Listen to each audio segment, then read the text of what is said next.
La saison des nids de poules est tout juste terminée. Ça, c'est dur sur la suspension et la direction.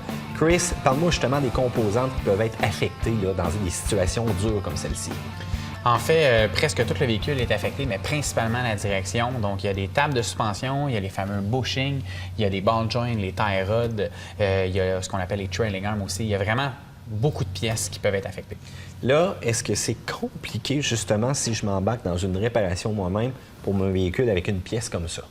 Il y a des pièces que oui et d'autres que non. Si je prends l'exemple de la tie rod, celle-là, tu peux l'enlever facilement, mais après, tu dois faire un ajustement au niveau de la direction, donc un alignement.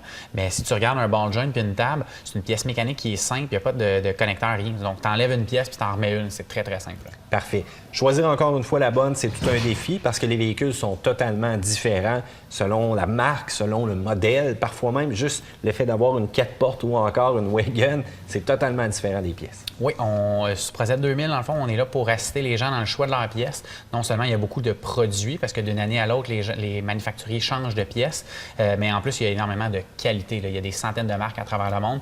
Alors, nous, on est là pour vraiment aiguiller les gens à savoir est-ce que vous voulez garder votre véhicule longtemps, voulez-vous quelque chose de garanti à vie, exemple du Moog, qu'on peut même graisser. Donc, c'est des pièces qui durent vraiment plus longtemps. Là. Justement, donne-moi un petit conseil là, avec mes pièces de suspension ou de direction.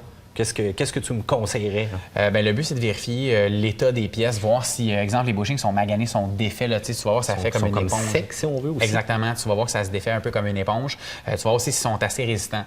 Il y a aussi le feeling de quand tu conduis, si tu sens la route, là, c'est un classique, exactement. Donc, tout se passe vraiment dans le volant, si on veut, lorsqu'on a une direction aussi qui est un peu floue. Donc, on sent qu'il y a un certain mou du véhicule. Puis écoute, juste des fois de prendre un trou et de voir le véhicule rebondir aussi. C'est un bon signe, oui. C'est un bon signe qu'il faut changer des pièces.